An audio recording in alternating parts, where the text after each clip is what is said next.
They came in the middle of the night. At 1 a.m. on Tuesday, New York police surrounded Zuccotti Park and ordered the protesters to leave. And then all of a sudden they all showed up and they all had their spotlights out, handing out flyers saying that everybody must immediately vacate the park or you will be subject to arrest. Most demonstrators cooperated and left quietly. Others didn't. The barricades went up quickly within a 4-block radius of the park, forcing people onto the sidewalks and keeping them there. Hundreds of police lined the streets, some in riot gear, shutting down the area. Then the clean-up crews moved in. Police dismantled dozens of tents and tarpaulins. They removed tables, chairs, as well as a library, kitchen and medical centre. It was all torn apart, some of it bulldozed and then taken away by garbage trucks. But inaction was not an option. We could not wait for someone in the park to get killed or to injure another first responder before acting. Others have cautioned against action because enforcing our laws might be used by some protesters as a pretext for violence. But we must never be afraid to insist on compliance with our laws.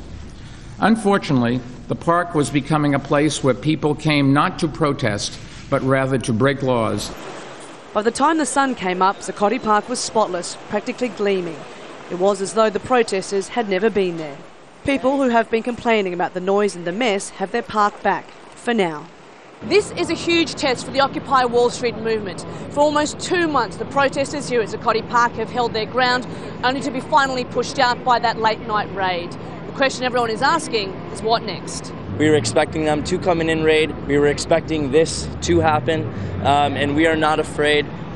We are going to be back, whether it be here or at another park. I think it's the imposition of wealth over the 99%, and the gentleman across the street wanted to have a clean and sanitized park. Yeah. And I think, as we've seen with many efforts to oppress the movement, I think the rebound will make it stronger. The Occupy movement was born on Wall Street's doorstep, drawing attention to corporate greed and the growing gap between the rich and the poor. The protesters are now considering their next move and are united on their refusal to back down. Cath Turner, Al Jazeera, New York.